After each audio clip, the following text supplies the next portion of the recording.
पुंडलीकवरदारी विठ्ठल श्री ज्ञानदेव तुकाराम सद्गुरु समर्थ त्र्यंबकानंद महाराज की माऊली ज्ञानेश्वर महाराज की जय। जगद्गुरु तुकाराम महाराज की जय। श्री गुरुदेव दत्त। ज्ञानेश्वरी अध्याय 9 227 पर्यंत ओव्या झाल्या होत्या। अर्जुना हे गुरुवी भक्ती सांगितली तुझ प्रती, आता ज्ञानयज्ञ यजिती ते भक्त ऐके। आत्तापर्यंत झालेली जी भक्ती सांगितली सर्व ठिकाणी भगवंताचंच रूप आहे असं समजून सर्वांना नमस्कार करणारे, स्वतःला दाखवटं पण घ्यायचं आणि जे जे समोर दिसते त्यांना अगर्वतपणाने त्यांचा नमस्कार करत जय जय अशा तऱ्हेनं त्यांना म्हणायचं। अशी जी भक्ती आहे ही श्रेष्ठ भक्ती आहे किंवा मोठी भक्ती आहे। आता ते अगोदरची कीर्तन भक्ती आणि त्यानंतर ही सर्व ठिकाणी सर्व भूतमात्राला एक परमात्मा समजून केलेली भक्ती, या 2 भक्ती सांगितल्या। आता इथून पुढं ज्ञानयज्ञ काय आहे त्या संबंधानं पुढं सांगणार आहे। परी भजन करीती हातवटी, तू जाणत आहासी किरीटी, जे मागा या गोष्टी केल्या आम्ही। हे जे संत महात्मे आहेत यांचं भजन करण्याची एक एक जी काय आहे हातोटी किंवा शैली, हे आत्तापर्यंत काय आहे की तुला मी सांगितलेलीच आहे आणि या सर्व महात्म्यांना तू आत्तापर्यंत जाणत आहेस, याबद्दलचं आपलं बोलणं झालेलं आहे। तव आथी जी अर्जुन म्हणे, तै दैविकिया प्रसादाचे करणे, तरी काय अमृताचे आरोगणे पुरे म्हणावे। आता असं दाखवलं की भगवंताला इतकं सगळं सांगताना अर्जुन म्हणतो की आपण कोण आहात, तर आपण प्रत्यक्ष देवच आहात आणि तुमचा प्रसाद म्हणजे तुम्ही जे काही अंतःकरणाची शुद्धी करता त्यामुळं तुम्ही जे बोलत आहात ते अमृताचे शब्द आहेत। मग असे शब्द कोण म्हणेल पुरे? ज्याला ज्याला हे शब्द ऐकायला मिळतात त्याचं पोट भरलं तरी तो अजून पोट भरलं नाही असं म्हणेल। त्यामुळं असे शब्द ऐकत असताना आता आपल्याला पुरे असं कोणी म्हणणार नाही, किती पाहिजे तेवढं घेतच राहणार आहे। या बोला अनंते लागटा देखिले तयाते, की सुखावले निचित्ते डोलतो असे। आता हे पाहिलं की अर्जुनाचंच हे मत आहे की कोणती गोष्ट ऐकायला लागल्यानंतर भगवंताच्या मुखातले जे काही ज्ञानोद्गार आहेत हे सगळे काय आहेत, अमृताचे शब्द आहेत। आली मुखा वाटे अमृत वचने, आता हे अमृत वचन आहेत। त्यामुळं हा असा जे बोलतो हे भगवंताला आनंद वाटला, कारण हा कसा आहे तर हे सगळं ऐकण्याकरता आतुर झालेला आहे, त्याला परत परत ऐकावं वाटतं आणि त्यामुळं यांच्या ठिकाणी सुख जागं झालं, चित्त सुखानं भरून गेलं। अर्जुनही पुढं ऐकण्याकरता आतुर आहे, भगवंतही सांगण्याकरता आहेत। म्हणजे जे श्रोता वक्त्याची जी एकमेकाचं नातं असतं की श्रोता अधीर असला पाहिजे आणि वक्ता अधीर असला पाहिजे, हेच या ठिकाणी घडत आहे।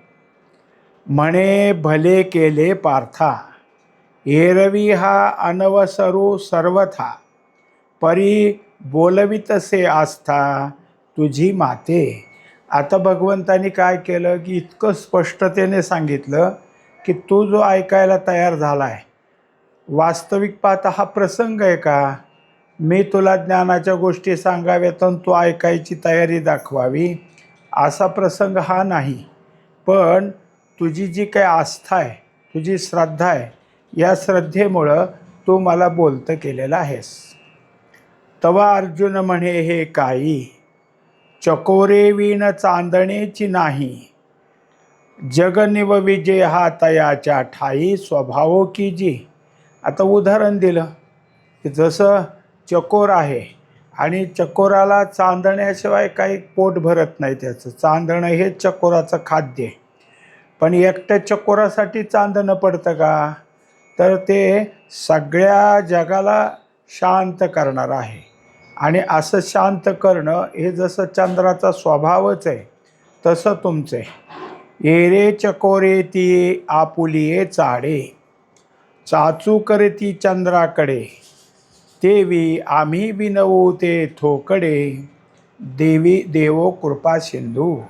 आता झालं की जसं चकोराचं चाड आहे म्हणून चंद्र आपलं चांदणं सगळीकडे पसरवतो आणि चांदण्यातलं अमृत घेण्याकरता चकोर आपली चोच सतत काय आहे अमृताचं सेवन करण्याकडे लक्ष देतो.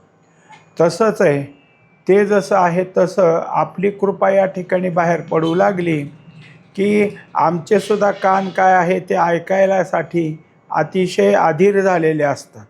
आपण कोण आहात? तर कृपा सिंधू आहात. म्हणजे जे जसं चांदणं चकोरासाठी जगासाठी कृपा करतं तसं तुमचे जे काही शब्द आहेत ते आमच्यासाठी कृपा करतात. जी मेघू आपुलिये प्रौढी, जगाची आरती दवडी, वाचोनी चातकाची तहान केवडी, तो वर्षाओ पाहुनी.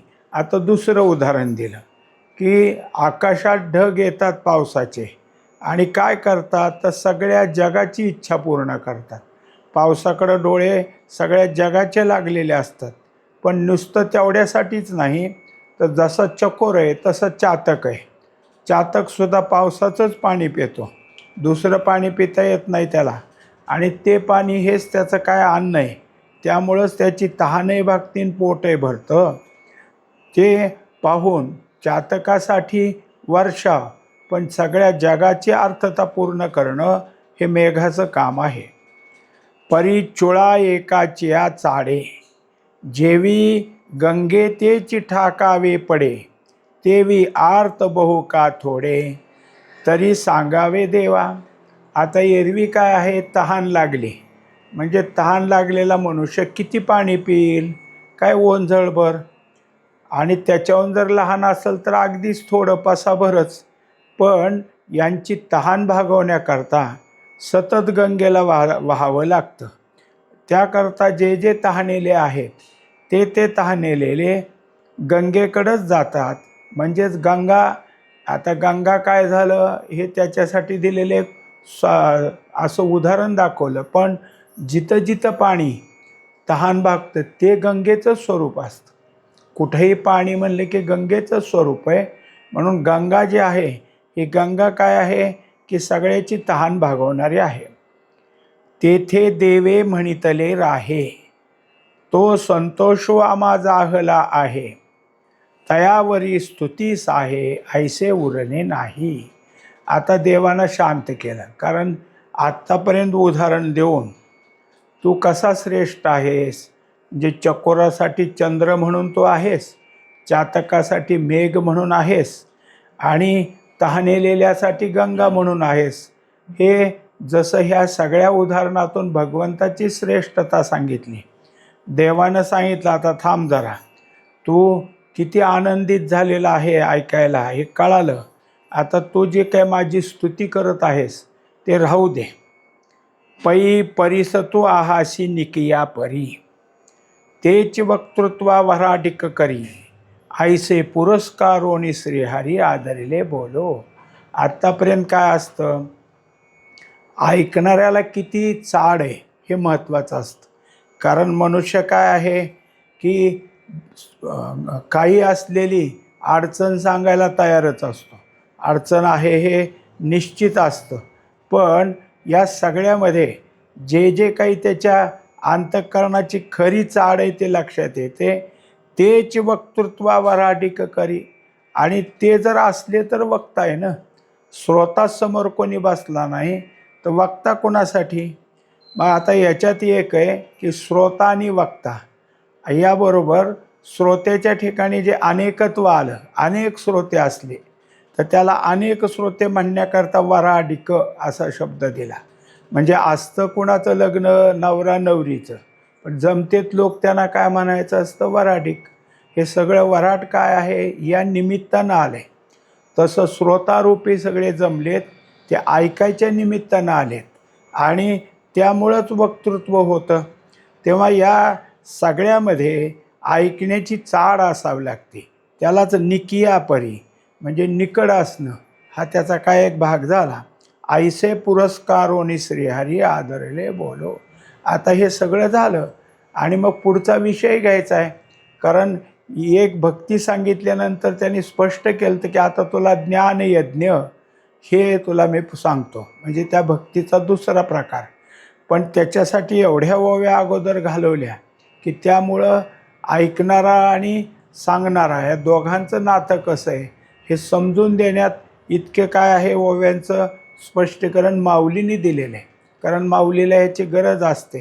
कारण प्रत्येक गोष्ट आहे ती अध्यात्माचीच आहे, पण अध्यात्मात श्रवण महत्त्वाचं आहे. आणि जे श्रवण होत असतं त्या ठिकाणी श्रोत्याला त्याची गरज असते. वक्ता परिपूर्णच असतो, वक्त्याला काही कमी पडलं आहे असं नाही. पण वक्ता श्रोत्याच्या इच्छा पूर्ण करण्याकरता काय आहे की अत्यंत पुढं आलेला असतो, किंवा त्याच्या ठिकाणी सुद्धा आतुरता असते की हे कसं सांगू. आणि त्यात जर श्रोता प्रत्येक मुद्द्याला प्रत्येक विषयाला समजून घेण्याकरता समजलं न समजलं असं जर म्हणत असेल तर वक्त्याला अजून आनंद होतो. कारण ह्याचं लक्ष आहे म्हणूनच ह्याला न समजल्याचं तो बोलला आणि म्हणूनच समजल्याचं बोलला. म्हणजे जिथं समजलं आहे त्याचाही होकार येतो, जिथं समजलं नाही त्याच्याबद्दल विचारणा होते. या दोन्ही गोष्टी वक्त्याला बऱ्या वाटतात. कारण श्रोता काय आहे, केवळ डोळे झाकून ऐकत नाही, तो काय आहे की प्रत्येक गोष्ट समजून घेतो आहे. अशी जी काही जागा आहे ती श्रोत्या आणि वक्त्याची आहे. त्यामुळे या सगळ्या गोष्टी मांडून दिल्या. ज्ञानयज्ञेन चाप्यन्ये यजंतो मामुपासते एकत्वेन पृथक्त्वेन बहुधा विश्वतो मुखम. आता हा 15वा श्लोक आहे. याच्यामध्ये पुढची एक भक्ती सांगायला लागली. ही भक्ती कोणती, तर ज्ञानयज्ञाची भक्ती. ज्ञानयज्ञ हा काय आहे, एक प्रकारच्या भक्तीचंच अंग आहे. आणि त्यात उत्तमाधिकारी जे असतात ज्ञानयज्ञातले, ते उत्तमाधिकारी अभेद रूपानं सांगत असतात आणि जे मध्यमाधिकारी ते भेद रूपानं सांगतात. आणि त्याच्यापेक्षा कनिष्ठ अधिकारी असतील तर देवता रूपानं भक्ती चाललेली असते. म्हणून एकत्वेन आणि पृथक्त्वेन असं 2 भाग या ठिकाणी सांगितले. तरी ज्ञानयज्ञो एवं रूपो तेत आदिसंकल्पो हा यूपो महाभूते मंडपो भेदू तो पशु. आता काय आहे की एखाद्या यज्ञाचं वर्णन चाललेलं आहे. यज्ञ असतो, त्या यज्ञाकरता कोणत्या प्रकारचा यज्ञ आहे, काय त्याची मागणी आहे, संकल्प कोणता आहे, हा विषय त्या ठिकाणी असतो आणि तसा यज्ञ होत असतो. पण इथं काय आहे तर ज्ञानयज्ञ. ज्ञानाचं मागणी काय असते तर ज्ञेयप्राप्ती. ज्ञेयप्राप्तीकरता केलेलं जे साधन आहे त्या साधनालाच यज्ञ म्हटलेलं आहे. यज्ञ काय असतं तर यज्ञ हा नुसता नाही तर त्यावर आहुती द्यायची असते. आता इथंसुद्धा जे जे काय आपल्याला ज्ञानयज्ञाला आडवे येणार आहेत, अडचण करणार आहेत, त्याची आहुतीच आहे. ते सगळं काय केलेलं आहे, त्या अग्नीत सगळं त्याच्यामध्ये सोहा म्हणून टाकून दिलेलं आहे. हे सगळं सांगायचं आहे. आता एक विशेषत्व इथं सांगायचं की माऊलीचा जन्म झाला आणि ज्ञानेश्वरी लिहीपर्यंत ते बाहेरच आहेत. कुठं गावामध्ये नाही, कुठलं काही पाहिलं नाही. असं असूनसुद्धा सगळे यज्ञात कोणत्या कोणत्या गोष्टी कुठं कुठं कशा असतात त्या सगळ्या गोष्टी यथासांग माऊली सांगतात. याचा अर्थ त्यांना आत्ता या जन्मामध्ये कुठल्या तरी यज्ञाला बोलावलं गेलं आणि मग तिथे ह्या सगळ्या गोष्टी माहीत झाल्या. किंवा कुठं वेदाचं श्रवण झालं आणि मग वेदानं यज्ञाचं वर्णन कसं केलं आहे ते ऐकायला मिळालं, असं काही नाही. मग ह्याच्यात एकच विचार येतो की अप्रांत मतीत, म्हणजे ह्यांच्या बुद्धीला कुठं सीमा नाही, कारण काही गोष्टी ह्यांना माहीतच नाही आणि मग ते काहीतरी आधारावर किंवा अधुऱ्या माहितीवर बोलतात असं अजिबात नाही. मग हे कुठून आलं तर यांच्याजवळ हे काय आहे, पूर्वस्मृतीच आहे. सगळं काही त्यांना सहज कळतं आणि त्या गोष्टी अशा मांडल्या गेल्या की श्रोत्याला ह्यात काही शंका राहणार नाही. असं कुठं असतं का, असं काही म्हणायचं काहीच कारण नाही.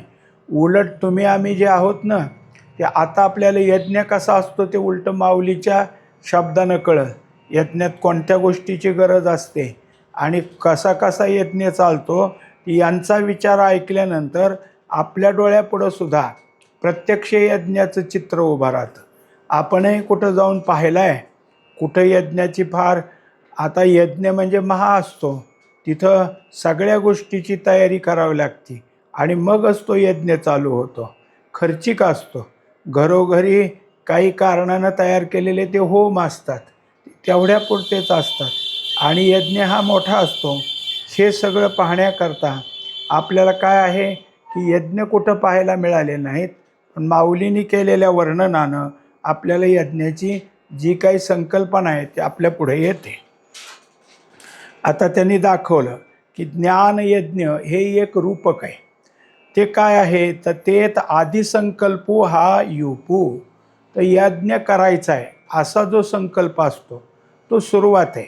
पण एरवी यज्ञात काय असतं तर त्या यज्ञाची मुहूर्तमेढ राहावी लागते. लग्नात सुद्धा तसंच असतं. लग्न जिथं असतं त्यांच्या घरी पहिली मुहूर्तमेढ राहावं लागते आणि मग तिची पूजा झाल्यावर लग्नाचे सगळे विधी उभा असतात. तसं यज्ञात सुद्धा मुहूर्तमेढ रवली की मग सगळं झालं. मग त्याला युपू म्हणलं. युपू म्हणजे स्तंभ.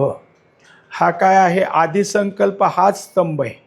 त्याच्यापासून काय आहे की आता पुढची सुरुवात होईल आणि तो स्तंभ झाला की मग सगळा काय आहे, मंडप उभा केला जातो.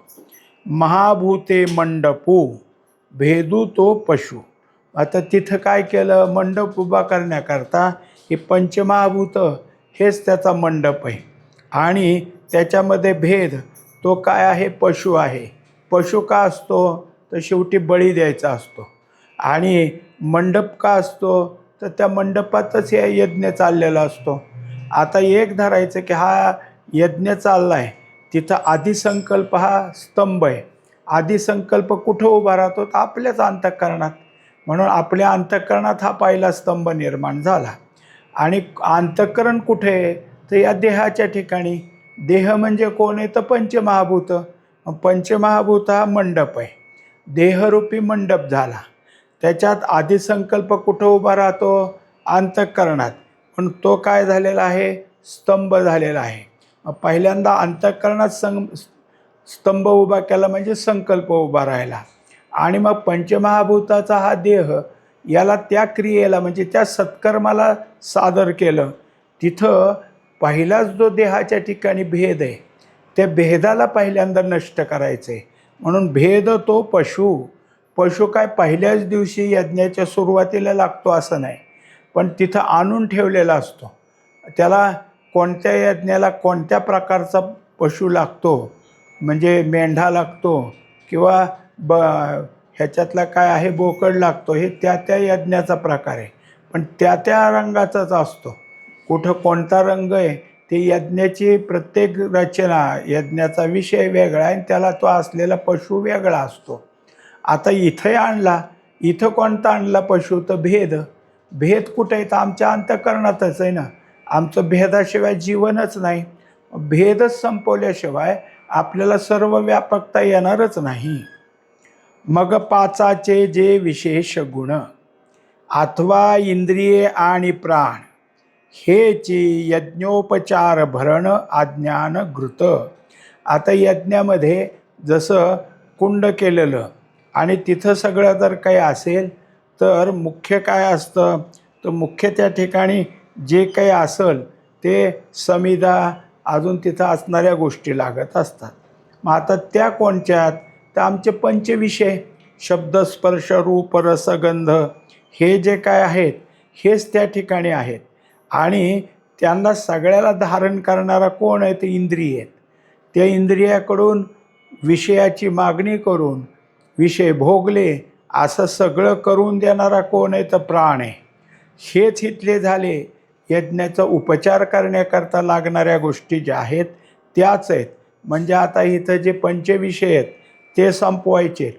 इंद्रिये विषयाच्या अधीन गेलेले त्यांना स्थिर करायचे, त्यातनं काढून घ्यायचं आहे. आणि मुख्यतः कोण आहे? तर प्राण आहे. ह्या सगळ्यांची आहुती द्यायची. मग ह्या सगळ्या काय आहेत? समिधा आणि यज्ञ साहित्य. आणि ह्या सगळ्या यज्ञामध्ये महत्त्वाचं काय असतं? तो तूप असतं. तूप त्याच्यामध्ये टाकावं लागतं. तर तूप कोण आहे? तर अज्ञान. म्हणजे विषय इंद्रिये प्राण हे सगळे झाले काय? यज्ञाचे उपचार, यज्ञाकरता लागत असणाऱ्या गोष्टी. आणि दुसरं काय? त्याच्यामध्ये तूप आहे. मग तूप कोण आहे? तर आमच्याजवळ असलेलं अज्ञानच आहे. अज्ञान आणि भेद हे दोन्ही एकमेकातनंच आहे. अज्ञानाच्या पोटातूनच भेद बाहेर येतो आणि भेद असतो म्हणूनच अज्ञान टिकून असतं. आता हे दोन्ही यज्ञाच्या ठिकाणी काय? यज्ञामध्ये जाळून टाकायचे.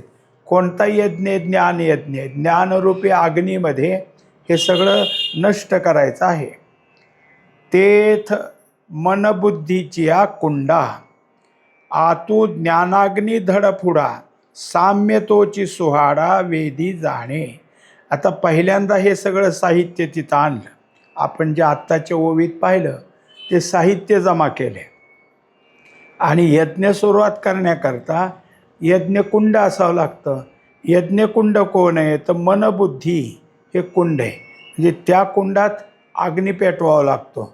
मनबुद्धीच्या कुंडामध्ये ज्ञानाचा अग्नी त्यांनी दाखवला. आतो ज्ञानाग्नी धडपुडा. हा ज्ञानाग्नी आणि तो एकदा का त्या ठिकाणी प्रदीप्त झाला की मग हे सगळं जे आहे त्याच्याकरता तिथं जे काही लागणाऱ्या गोष्टी आहेत त्या सगळ्या आहेत. म्हणजे त्याच्याकरता यज्ञकुंड निर्माण केलं. तूप घालण्याकरता जे असणारं साहित्य किंवा तिथं वेदी असते की ज्याच्यात ओतलं की ते ह्याच्यामध्ये यज्ञकुंडामध्ये पडतं. असं सगळं त्या ठिकाणी काय आहे? निर्माण केलं. आणि ते उंचावून खाली जावं म्हणून कुंडाच्या वर ओटा निर्माण केला जातो. ओट्यातून बाहेर जसं चरखातून रस त्या नांदीमध्ये पडतो त्याला जसा पाईप पुढं आणलेला असतो तसं हे सगळं पुढं आणलेलं असतं. आणि मग हे चालू होण्याकरता सविवेक मती पाठव तेची मंत्रविद्या गौरव शांती सृक्सृवा जीव यजवा. आता याच्यामध्ये सगळ्यात महत्त्वाचं काय आहे? तर तिथं जे असणारं कापड आहे ते असावं लागतं. ते कोणतं आहे? तर विवेकरूपी मती. मती म्हणजे बुद्धी. विवेकरूपी बुद्धी त्या ठिकाणी काय केलेली आहे? तर आता हे यज्ञाची मुख्य तेची मंत्रविद्या गौरव. आणि मग विवेक हाच या मंत्राचा या यज्ञाचा मंत्र आहे. त्याच्यामुळं जे विवेकाचा असतो तीच खरी काय आहे? अध्यात्मविद्या आहे. अध्यात्मविद्येत या विवेकाच्या जोरावर सगळा यज्ञ होणार आहे. आणि त्या यज्ञामध्ये सगळ्यात महत्त्वाचं काय आहे? तर या यज्ञाला जे आहुती टाकण्याकरता किंवा तूप टाकण्याकरता जे बाहेर केलेलं असतं त्याला हवन पात्र म्हणायचं. म्हणजे जे टाकायचं आहे ते भांडं. आणि त्याच्याजवळ काय आहे की करण्याकरता तुपाकरता जी एक पळी असती ती त्या ठिकाणी घेतली. त्याला पहिल्यांदा काय आहे? सृक्सृवा. आणि यज्ञ करणारा कोण आहे? तर त्याचं नाव आलं जीव. जीव हा कोण आहे? यज्ञ करणारा आहे. आता त्या जीवानं इतक्या सगळ्या गोष्टी घेतल्या आणि यज्ञाची सुरुवात करायची आहे. तो प्रतितीचेनी पात्रे विवेक महामंत्रे ज्ञानाग्निहोत्रे भेदूनाशी. आता जसं जसं त्याचा यज्ञ चालू होईल तसं तसं त्याच्या ठिकाणी यज्ञाचे जे जे काही आहुत्या असतात त्या होतील. पण ह्यांच्या ठिकाणी काय होणार आहे यज्ञ आणि यज्ञात? तर प्रतीचे म्हणजे अनुभव. जसं जसं अनुभव पुढं सरकल, एकाच दिवशी सगळा यज्ञ पूर्ण होत नाही. आज किती आहुत्या, जसं आपण ज्ञानेश्वरीचं पारायण करतो, आज किती अध्याय आहेत, उद्या किती अध्याय आहेत, असं 7 दिवसात त्या अध्यायाचं बरोबर बसवतो.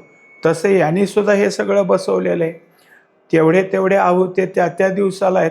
मग इथं या आमच्या ज्ञानयज्ञात काय, तर जसं जसं आम्हाला अनुभव येऊ लागला, तर अनुभव हेच आमचं काय आहे, अंतःकरणरूपी पात्र आहे. कारण कुठे येतो असतो अनुभव? अंतःकरणातच. विवेक महामंत्रे. आणि तो अनुभव येण्याकरता अंतःकरणात ते जे काही ह्याचे जे मंत्र असतात यज्ञाचे, इथं कोणता, ते विवेक हाच मंत्र आहे.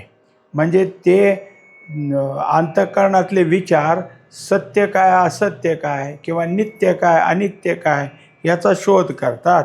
ज्ञानाग्निहोत्रे. आणि हा दररोजचा आता चाललेला जो काही ज्ञानयज्ञ आहे, त्याला अग्निहोत्र म्हणलं. ज्ञानरूपी अग्निहोत्र, याच्यात पहिल्यांदा काय होणार आहे, तर भेदाचा नाश होणार आहे.